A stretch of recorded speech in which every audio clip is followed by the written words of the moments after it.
You're okay. All right. So we're getting started on a real funny start there. So, uh, um, uh, is it your last name Devon, Mr. Devon? I don't know how to say your first name. Errol? I can't hear you. Hold on a sec. I can't hear you. Your sound is not on. Your, your sound is not on. Hold on a sec. Hold on a sec. Your sound is not on. Hold on a sec. I can't. Your sound just went off here. Hold on one sec. Oh, can you hear me now? I can hear you now. Okay, perfect. Yeah, I think it was I took the headset out. Okay. Yeah. So yeah, it's Errol. Errol. Okay. Yeah, I don't know if you're familiar with old actor Errol Flynn. I was like the probably not, most people aren't. Like literally it's before my time too.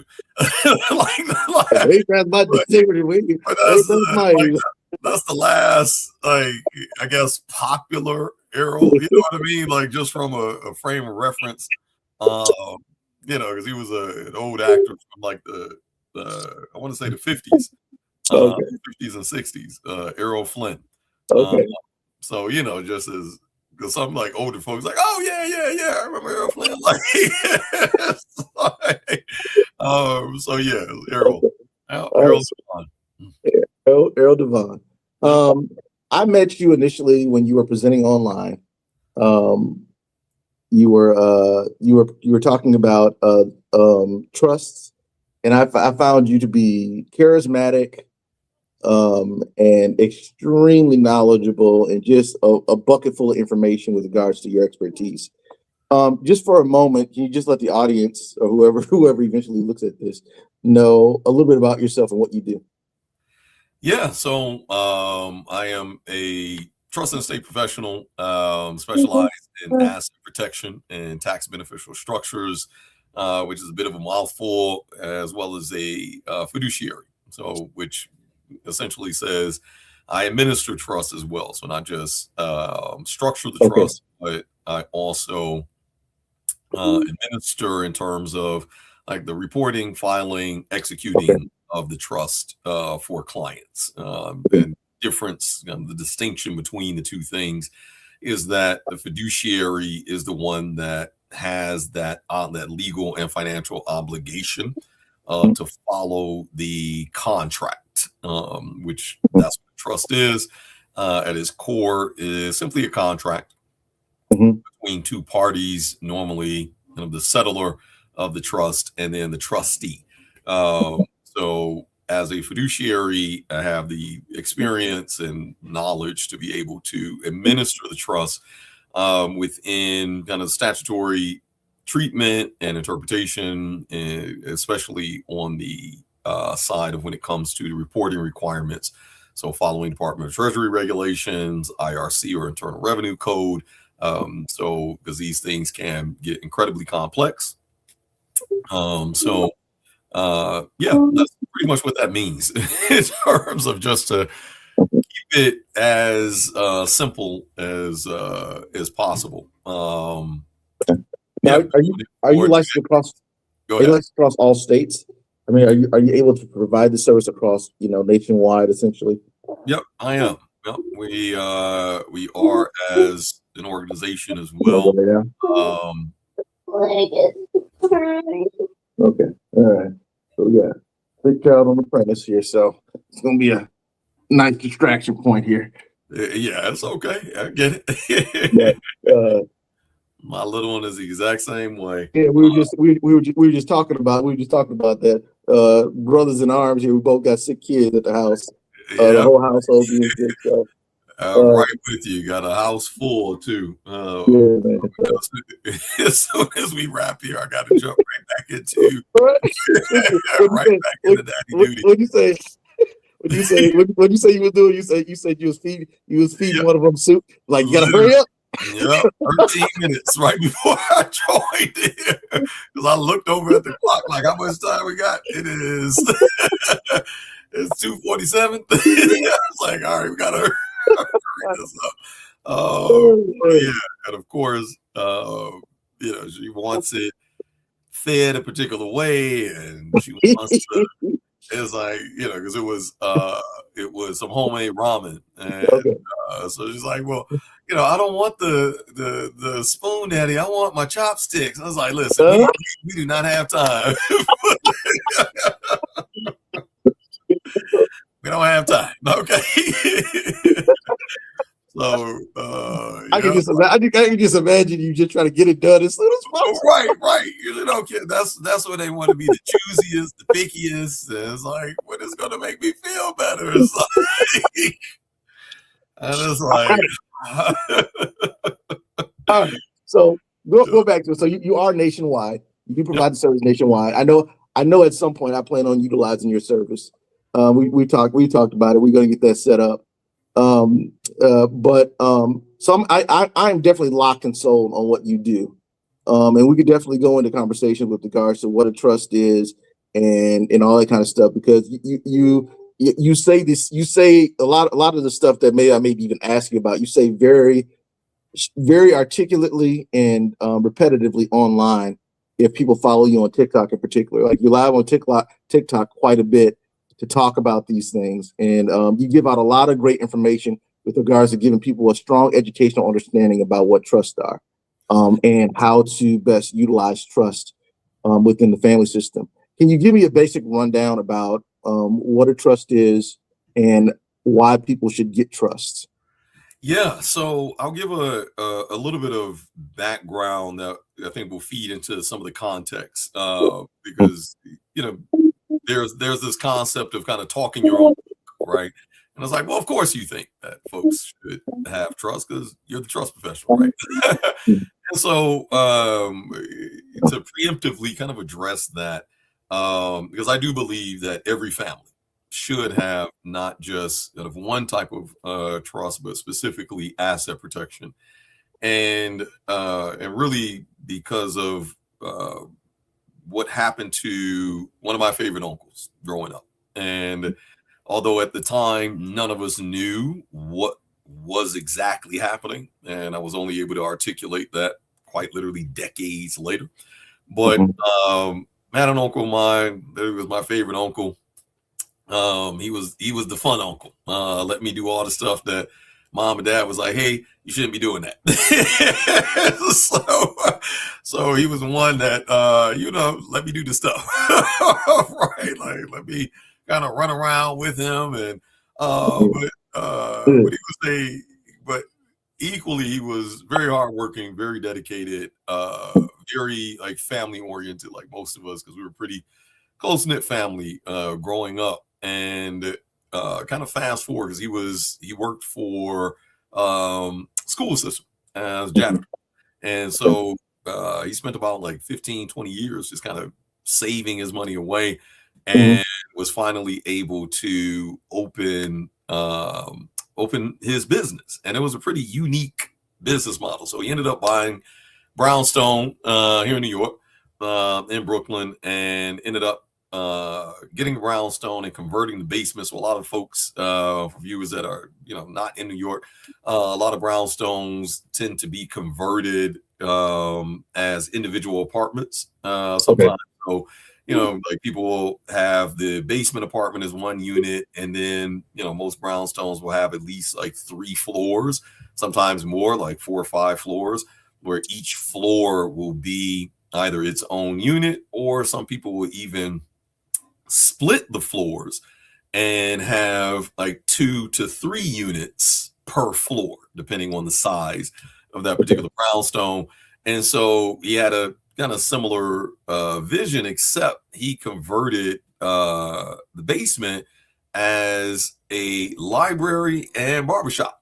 Nice. So yeah, because he was very much committed to the concept of kind of knowledge for self, and knowledge of self.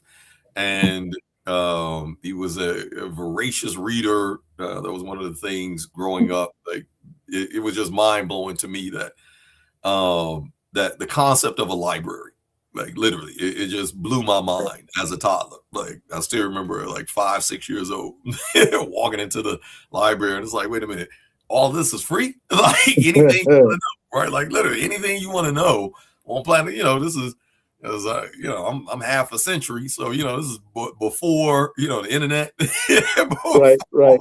before we had phones. We had the Dewey Decimal System, so it's like. So the fact that you would just walk into a building and anything that you wanted to know was just on the shelf, and it was free. Like the concept just literally blew my mind, and that was, I think, one of the things that we shared in common, because my uncle was always introducing me to just different types of books across various subjects, and me just being naturally curious and always kind of an avid reader as well. That was one of the things that we really shared in common. So him being able to kind of have a library of his own was really like a big milestone for him. But what was more important is opening that up to the community, like having a safe space, especially for young Black men, because we're talking about really like the 80s, early 90s here. And for those of us that was outside during the 80s and the 90s, especially in urban areas, it was buck wild. It was buck wild. So, some of us, knock on wood, we're like, we shouldn't even be here. Right. So it was really important, because for him, being a safe space for young Black boys to be able to go, that kept them out of the streets, off the streets, it was incredibly, incredibly important for him. And by that point, he had family of his own. Had my cousins. Actually, my cousins were older than me. I was kind of the youngest. But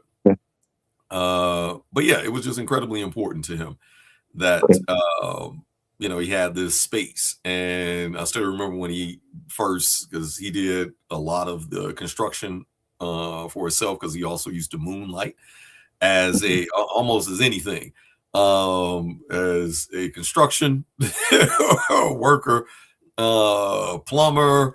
He was just one of those guys that was just good with his hands. You know what I mean? So if you had a little side job at the house, or you needed the lawn mowed or the snow shoveled, or your sink fixed, he was your guy. And over the years, he just kind of took that money and was able to buy his family a home. So that was like, it was like these back-to-back monumental moments. Like first just being able to buy a home, and being able to kind of build this business literally with his own hands. And he only had like 2 chairs in there to cut hair. And so it was just it was a piece that I think really represented him, like who he was at his core. And I think I want to say maybe like 2 years or so after it opened. So one of the things that was happening during the 80s and 90s was, we're in the middle of the war on drugs, crack epidemic. And so he happened to have a name that was very similar to apparently a target of NYPD and FBI at the time. And he was a known dealer, and I guess was moving some pretty significant weight otherwise. And he ended up getting, like, they quite literally pushed in the door, arrested him, shut down the essentially the business, and pretty much over the course of about 3 years had his whole life just taken from him. His entire life taken. His business was shut down. house was seized, Whoa. in and out of court, proving that, you know, this is not me. Never sold drugs a day in my life. Da da da da. He, Whoa. unfortunately, because of like a lot of the just between, you know, jail and in and out of court dates, and the constant even harassment from police, etc. My aunt just kind of got to a breaking point and ended up leaving as well. So Mm. we quite literally lost everything. And unfortunately, um, he did not live long enough to see his name cleared. It Whoa. was eventually cleared, but I think, you know, with my aunt leaving and knowing that, you know, we were just a very close knit family. So I know that for him, like family was everything, Yeah. and having his family kind of taken from him, like I think I can only speculate that that was probably the straw that broke the camel's back, and he ended up deciding to check out of life himself permanently. Wow. Um, and you know, so maybe like another 2 years or so after, he ended up his name ended up getting cleared, and it was based on his last or his middle name. Like middle name was different, um, but at the time there was no real sense of care about that. I think I was also too, because I was a teenager by this time. By the time all this is happening, but you know, you're still young, like too young to really understand all of the nuances, all of the ins and outs of what was going on. And you know, kind of fast forward for me, um, probably about 15 years or so later, um, that I end up finding out that what happened to him is actually something that allows every level of government. So whether it's a federal agency, whether it's a municipal, local, or state agency, to be able to actually legally steal your cash, cars, and homes based on not the preponderance of innocence, but rather suspicion. And it's Whoa. called civil asset forfeiture. And that tool specifically is a tool that was, excuse me, was first signed off under the Reagan administration. And the intent was to help, is what just a little bit more context. There's three levels of asset forfeiture: asset forfeiture, and then judicial / administrative asset forfeiture, and then you have civil asset forfeiture. So criminal asset forfeiture, which I think most of us can kind of reasonably understand, that hey, if I go out and rob a bank and then, you know, I don't get immediately caught, but I take the money and I go buy mom a house with Mhm. the with some of the cash, and I eventually, you know, the law enforcement eventually catches up to me and realize, hey, he doesn't have all the money. Where did you spend the money? I bought mom a house, and unfortunately, they're going to seize mom's house. And I think most of us can understand that. It's like, well, you know, it was illicit, illicit origins of where the money came from that allowed you to purchase whatever it is, right? Whether it's a Right. house, car, etc. I think most of us can understand that in a very reasonable way. And so that's criminal asset Yeah. forfeiture. And then you have judicial / administrative asset forfeiture, which really happens from the bench. Like if essentially folks in the field, like law enforcement in the field, isn't able to capture everything, well, then the judge can essentially facilitate that process by administering judicial asset forfeiture. So it's really kind of a supplement to criminal asset forfeiture. But Okay. then there's civil asset forfeiture, Mhm. where the intent when Reagan first signed off on it was to help law enforcement be able to capture the assets of drug pins. So, the guys that was bringing in by the boatloads and the shiploads, and ultimately flooding our communities with those same drugs at the time. We later find out, decades later, that it was that same administration that was flooding it, but that's a different story for a different time.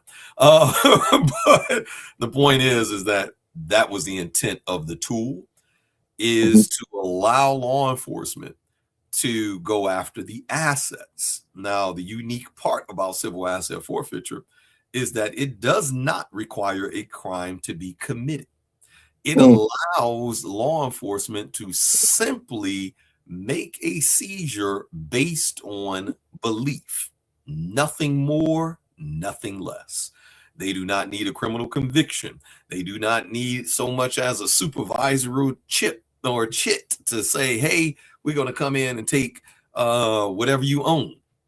And it's not predicated, or it's not just relegated to real property. It's any asset class. So whether you have, stocks, bonds, crypto, checking account, savings account, retirement account, it allows law enforcement on every single level to be able to seize any assets. And the crazy part is that because most folks don't know to articulate the thing that has happened to them as civil asset forfeiture, right? And so we now know, after data has been collected really for about the past 35 years, due to Institute of Justice, who has tracked civil asset forfeiture over, like I said, about the last 3 decades. This happens on average about 40,000 victims every year. Of those 40,000 victims, about 80% have never committed a crime. What? Never committed a crime. Yep. Is there ethnicity type to this thing here, or is it across the board? It is not just a particular, we can look at the data, and when we look at the victims of civil asset forfeiture, what you will see is an overrepresentation of Black and brown folks. But then that goes even farther, because you can even look at nationality, ethnic makeup of those Black and brown folks. And so even when we look at that data, so my uncle fell within the original intent, because there was between 1984 and about 2000, the year 2000, you only had about a few thousand cases, at least from what we know, on an annual basis of law enforcement using civil asset forfeiture. So, but the spike, and so my uncle fell within an original intent of civil asset forfeiture, in other words, because we're talking about the late 80s, early 90s. However, for the vast majority of people, we see this giant spike come after 2000. So really for the last 25 years, this is where we see this giant spike and this policy shift from focusing on specifically these drug kingpins, and then we see a shift to the average person. And the shift was the Bush administration, 9/11 specifically. So if you remember, 9/11 was considered an intelligence failure. Only after the debris cleared, then did we learn that the CIA had intelligence, and the FBI had intelligence, and then DEA had intelligence, but yet no one wanted to talk to each other. And so as a result, 2 things happened simultaneously. One, because of this will never happen again, we'll never forget, right? And just this rallying of the country after 9/11, for a brief moment, that was probably as close to a kumbaya moment as the country has come to, at least during my lifetime, where it was race don't matter, class don't matter, we're all Americans, and we got to protect from from this never happening again, right? You remember, we had a probably like a good 6 month window where it was like, but we shifted our attention to discriminating against another type of citizen, and that was a lot of our kind of Muslim neighbors and Right. friends, and because like I personally know Muslims that from like 2001 to about 2002 2003 quite literally lived in basements, like hid, Mm. because it was, Wow. like it was buck wild, like especially when you get out of the like city centers like the New Yorks, the DCs, the Chicagos, the LAs, you know what I mean, where you have a bit more of a melting pot, Hmm. and you get more into middle America where they're Yeah. not used to seeing the hijabs and the garb and folks, praying 5 times a day, etc. And so, it was like, well, let's kumbaya unless you are, fill in the gap here, right? And Right. so, um, along with that, because there was this, this idea that, hey, it wasn't us. This is really where sleeper cells, became a part of the everyday lexicon for folks, where we learn what were sleeper cells, and it's like, oh, it can be your neighbor. It can be the teacher. It could be the person at the gas station. It could be the person, teaching your children at school, etc. And so, in other words, enter the Patriot Act. And the Patriot Act was supposed to be a temporary measure where it essentially froze civil liberties. And we ultimately signed off on it kind of as a public because of this rallying around, hey, we can't ever let this happen again.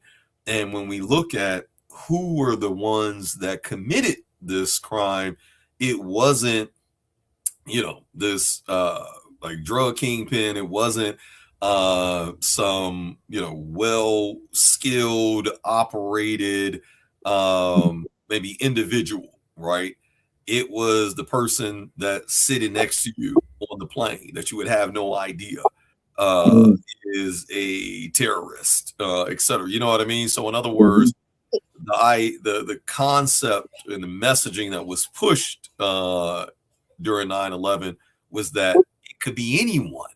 And so, in order for us to ensure that something like this doesn't happen again, well, we need to tap phones, we need to tap the houses, and all of us were like, yeah, let's do that then. If that's what's required, then let's do that. Enter the Patriot Act.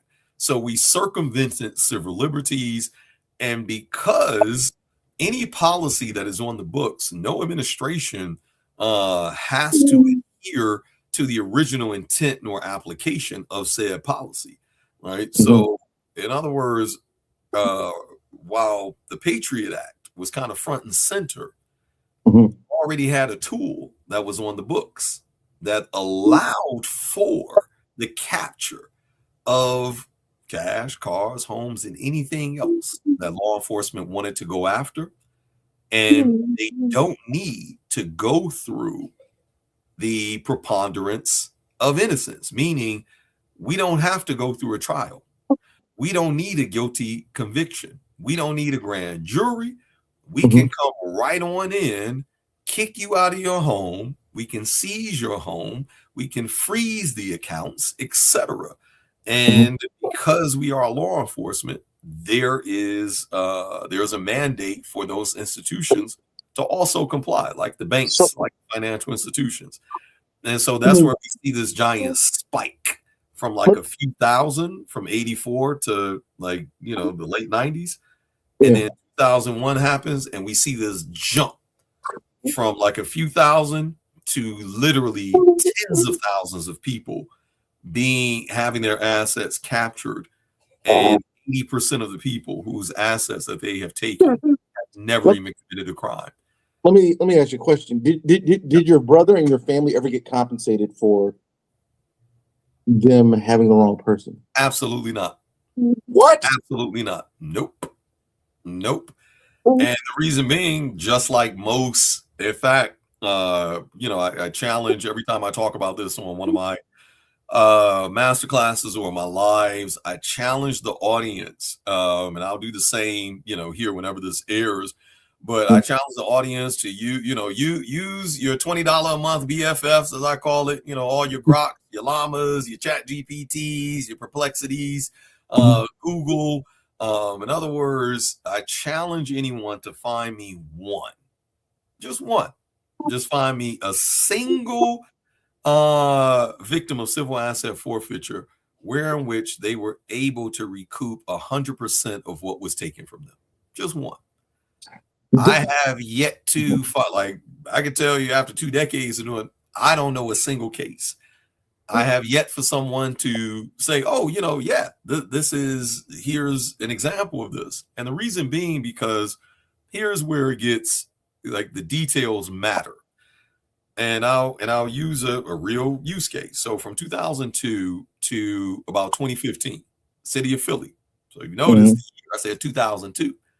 So we had DHS, like Department of Homeland Security, was created in 2002, right, as a result of that intelligence failure. So in other words, the city of Philly didn't even wait. In other words, right, like this just kind of elucidates how quickly departments across the country were already starting to tap into this tool. So city of Philly from 2002 to 2015 had captured 1,243 homes, seized 1,243 homes. But here's the kicker. If you don't know about Philly, you've never visited Philly, you wouldn't know that Philly is a very blue collar town. Like right now, you look at the median income, and the median income doesn't even come for a 2-person household, doesn't even come close to the national average. So you're talking about a lot of blue collar workers, a lot of teachers, journeymen, etc., trade skills people, a lot of people that's kind of doing work under the table to kind of make ends meet. And because of that, I almost don't know a single household where you just have like one person in the house. In other words, you typically have generations in one house. Like you got the grandparents, you got the parents, you got the kids, you may even have uncle or aunt in the same household. So like, in other words, it's not just that the city of Philly captured 1,243 homes. They booted out 1,243 families. And not just generational families, right? Exactly. We're talking about, grandparents that might be on fixed incomes, already have, because they're aging, already, in wheelchairs or getting some variation of nursing care, etc. We're talking about, kids that were, toddlers and at 4:30, 5:30, 6 a.m. having their doors kicked in and told that, hey, you got, 10 minutes, 15 minutes, 20 minutes to get out of the house. And you have no idea like what the heck is going on, in other words. And out of these 1,243 homes over that time period, they also froze $50 million. Like they took $50 million from those same 1,243 families. So we're not talking about just checking and savings. We're talking about checking, savings, kids' college funds, retirement accounts, like liquidating everything. And do you know the crazy part is? 77%. So you're talking about over 920 something families never committed a crime. Whoa. Never committed a crime. And the crazy part is that, so they have about 45 days, right, to communicate. Like, even after they boot you out the house, do you realize that they don't even have to tell you why? Like, as is actively happening, like, they don't have to tell you why. They have 45 days to communicate. And the only mandate for the type of communication is letter. Well, the city of Philly did cooperate with their mandate. But the insidious part is, guess where they sent the letters? To the home that they took. and you only got about 30 to 60 days jurisdiction dependent to respond to said letter. Now, after you've been booted out, after your bank accounts have been frozen, because for those same 1,243 families, well, when their bank accounts were frozen, where were they going to go? Like, what were they going to use to be able to go to a hotel, to be able to, house themselves, their families, their kids? You know what I mean? And then because this is civil asset forfeiture, you do not get legal representation. The legal representation is on you. You do not get a public defender. One is not afforded to you. You have to get that, because this is civil, not criminal. That is the legal workaround. And because it makes the assets guilty, it doesn't make you guilty, but the suspicion is that, well, you were able to get these assets due to criminal activity. Well, what is the criminal activity? Do you know they are under no legal obligation to also provide what the suspected criminal activity is? Wow. And it's on you. So on average, in other words, to retain an attorney that's willing to go up against the government, so whether it's a city government like the city of Philly, or the IRS, or the FBI, or DHS. Like, for example, DHS now has the largest law enforcement agency in the country. What? Yeah, because who's responsible for ICE? DHS. That's why I brought them up. Wow. Because all those raids that you seeing on your TV screens and in your communities, and the irony is, we were told that it was all criminal activity. We're going after the criminals. Yet when we look at the folks that are actually being detained, arrested, and deported, guess what? 60% of them never committed a crime. Does that? But the whole point of ICE is that they're illegal, right? So therefore, that's what you're told. However, the actual policy, don't say that, and law is quite different. That's why I bring it up. That's wow. So in other words, that's crazy. And like, when we look at an example like the city of Philly, the only reason that program stopped in 2018 because of an expose that the Philadelphia Inquirer did. And, the city of Philly was, and anybody that knows Philadelphia, they're not. Yeah. Time out. You telling me 60% of the people that are deported through the results of current ICE activity are innocent? If I could do a screen share, but because I'll show you the actual policy. There is policy that the Department of Justice sent out a memo on June 11th, 2025. As a result, in fact, give me a second. Time out. Where are they deporting? But I'll just read it, because then, folks watching this. Yeah, no, but time out. If I am innocently deported, where am I going to?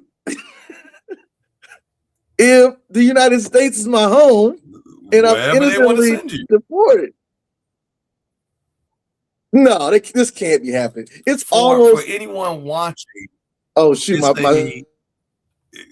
a memo that was sent out on June 11th, 2025.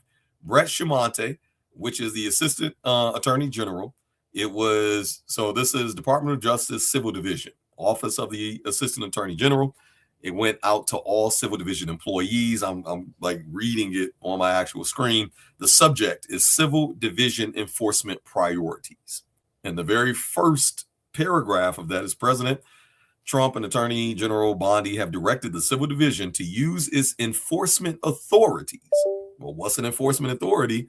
Of the Civil Division of the Civil Division of the did I lose you? Okay.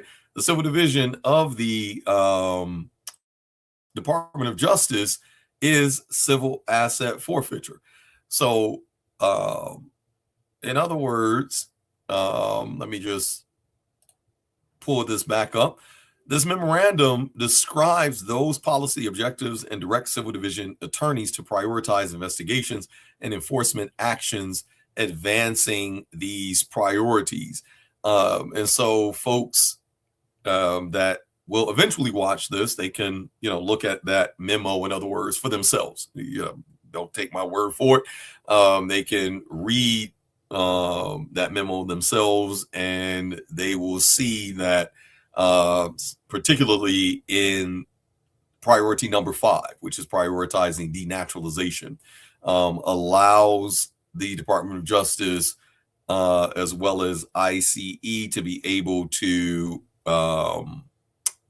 arrest, detain, and deport whether or not a crime has been committed. And so when you have particular policy that already supports certain enforcement actions, whether or not that policy, like such as civil asset forfeiture, is a current one or not, but it has already been on the books for the better part of 40-something years.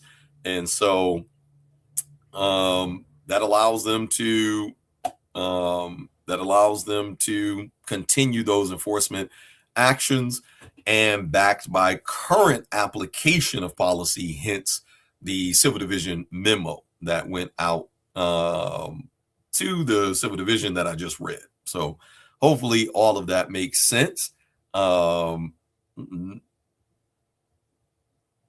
Should we do a little pause here? Oh, I see. Give me a sec.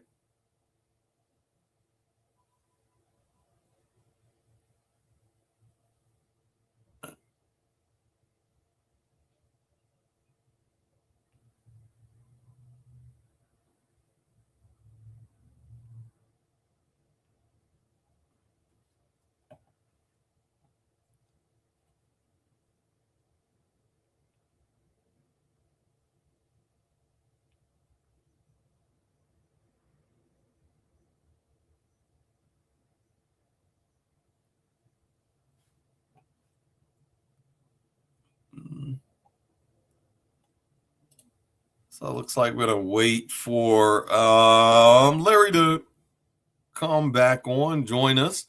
And so because it looks like you're having some technical difficulties, so hopefully you'll be able to come back on. Anybody that's joining, any of my members that are joining via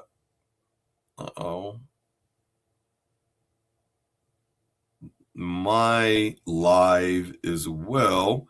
We're just waiting for Larry to be able to come back on. He was having some technical difficulties, so hopefully he'll be able to rejoin here shortly. Either that or we may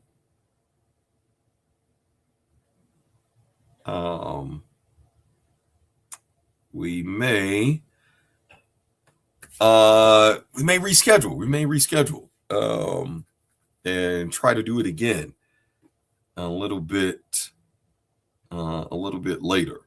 But let me check in with Larry and see. Okay, so we'll give it a few more minutes for my members that are joining via the live stream on mine as a member benefit. I'm on with this is a podcast. I'm on with a really good brother. Goes by the LARRAPY, which I thought was was pretty cool.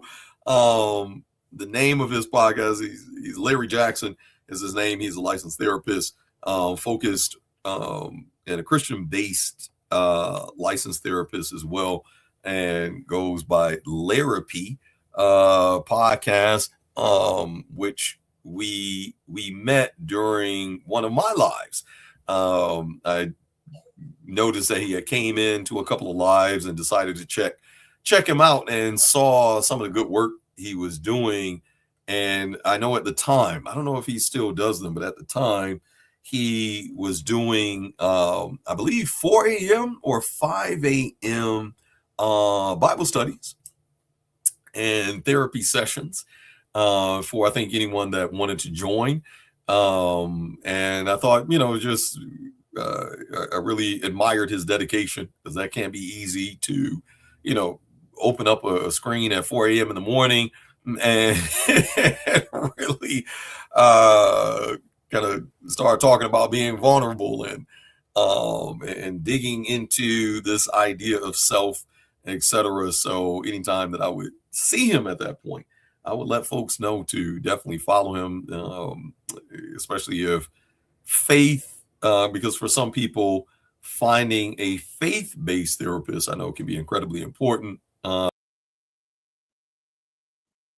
Larry, I was just telling, because I'm also streaming for my members, so I was just sharing, since they can't see you, they can only see me. Just sharing how I first came across you during one of my lives and was checking you out. And I just really admired your dedication, because I think I was just telling them that you used to have like 4 a.m. or 5 a.m.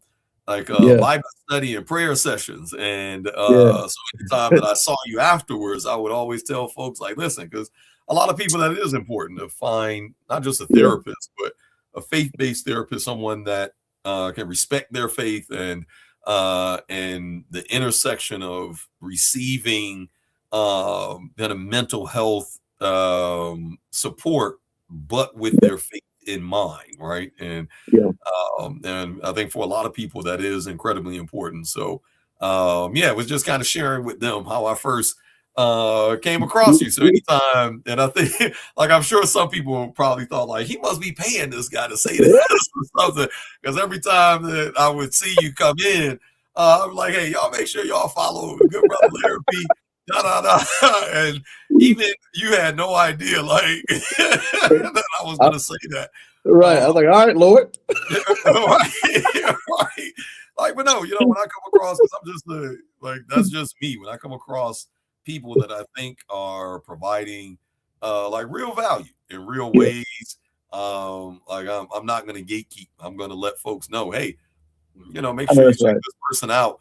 Make sure, and especially, and I think that's, we do have a bit of a stigma, and I think there's certainly room for pushback when it comes to specifically men, and then if we dig further and look at Black men, and although a lot of the stigmas are not true, just like one being, they're not active as fathers, and the data shows that, in fact, of all demographics, we are the most active fathers. Even the support within households across all demographics, in terms of share of how much contribution that Black men contribute to the household, we actually have the highest share, irrespective of the actual income that we make, right? So whether you're making 40,000 a year, whether you're making 100,000 a year, whether you're making a few 100,000 a year, as a comparison to those that are at those same income levels, we actually contribute the most amount comparatively. So a lot of the stigmas that we get just are flatly false. But I do think that one of the things that that does apply is the fact that we do need to take better care of our mental health. So just me recognizing that. That's why I would always kind of promote you a bit, because I'm like, just as a resource, because like sharing about my uncle. He could have used, someone. Maybe if he had someone that he trusted enough to be able to talk through, to be able to sit with, to be able to get things off his chest, to be able to maybe just vent. Maybe the outcome would have been different. I don't know, but I would like to think that if someone was in our mind's eye at the time, that it would have been maybe a bit better for him. You know what I mean? Maybe I would still have my favorite uncle around. So that's why when I saw your mission, that's why I would always be like, y'all better check out LARRAPY.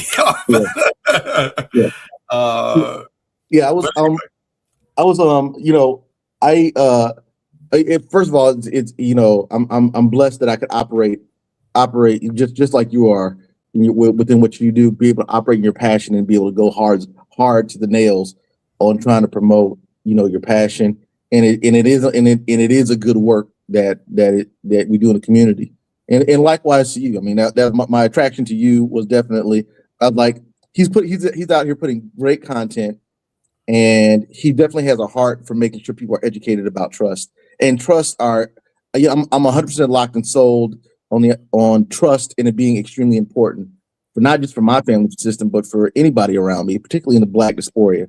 We need that type of protection. Your uncle, I would argue, probably needed that type of protection. My question, I hope this battery doesn't go out, man. I got to get a new phone. I got to get a new laptop. But if your uncle had a trust, given his situation, would he have been protected?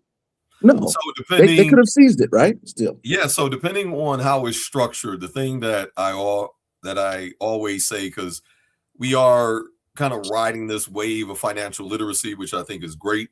But there's a lot of misconception that comes along with that wave, right? You got a lot of folks that's putting misinformation out, etc. And so the thing that I say is that documents don't save families. Structure does. So just having the trust alone would not have saved him. However, had he had the proper structure in place, then yes, because that's one of the distinctions. Like, although industry-wise, I fall in the estate planning industry, but that's not really what I do. It's like what we do is we build defensible systems. Meaning audit-proof, court-proof.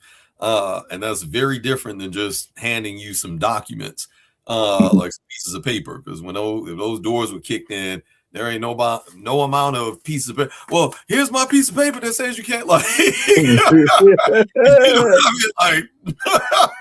So, in other words, would he have at least had recourse of action? In other words, and the answer would be yes, with the proper structure in place.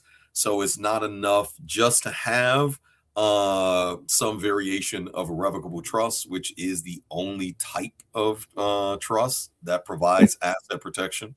But it's much more than just trust as well. I might have to put a sharp pin in this conversation because my battery's at 1%, and I doubt it's going to give me any life. I mean, I got it plugged into a charger, but it's not. I'm not getting any healthy feedback from this system here. So we can reschedule if we want to pick it up. Yeah. I want to pick it up. I want to do part one to 10 at least. Like there's some stuff because when I talk with you one-on-one, I found myself equally impressed with your knowledge of Black history, and I really feel I want to tap into that into my podcast presentation. When you like I told you, you were talking to me. When I talked to you on the phone about what I wanted to do with my own trust, we started getting into the Black history conversation, and I found myself pulling out a pen and surfing the internet. You had me going all over the place. I was like, oh, that's good information. I never knew that. So I really feel like I can definitely sense the impact of your uncle's impact on you with regards to being well educated and well versed in knowledge of self. I mean, for me, I could easily see the transference of influence. I no doubt think that's what's taking place there. and you transferred that energy to me, and I was excited about it. And then the entrepreneur part of me was like, oh, we got to put that in a podcast form. We got to wrap that up. We got to wrap that up and we'll put a bow on it, kind of deal. So I'm excited about having that conversation, but duly the conversation about trust, because I think for those who are interested in Afrocentric discussion, you know, this should be a normal part of African American discussion, as far as how we not only protect ourselves and our businesses, but how do we make sure that wealth is retained and transferred to the next generation, if possible. Yep. So, 100%. you know, recently my dad just, I told you about that. My dad got in the hospital, and the question was, do you got your stuff set up so that if anything happens, we don't have the state intervening in any type of way to prevent, you know, possible holding on to assets when they have to be sort of managed. So great discussions going. I see great discussions going forward with some really strong topic areas if you're interested in having that journey with me. Yeah, absolutely. Just you know, let's definitely coordinate. If you want to make it more of a regular occurrence, I'm open to that as well, because even like with your dad's situation, as I was telling you, a lot of folks kind of focus on like death, which does need to be considered, because we're all gonna make that transition at some point. But more importantly is, well, what if I keep living? Right. Right. Like, what if I keep living another 40 years? What if I keep living another 30 years? And so a lot of people, like, the focus is, hey, let me pass down. And that's like, yes, that's great. But also, well, what if you're still here? Are there some material benefits that can be gained while you're still here? So before you transition, then the transition as well, the phases have already played out before you left. So that way you can also have that peace of mind as well, because like even incapacitation is a common thing when folks get into even long-term care, Medicaid, or nursing homes, etc. Let me put a quick pin to it though right now, because I don't want to cut down. I don't want to shut down prematurely. I got you. So, but let's set it up back to back a little bit. We'll have a conversation about that. Okay, sounds good. All right, Larry. All right, well, see you, brother. See you too. Bye now.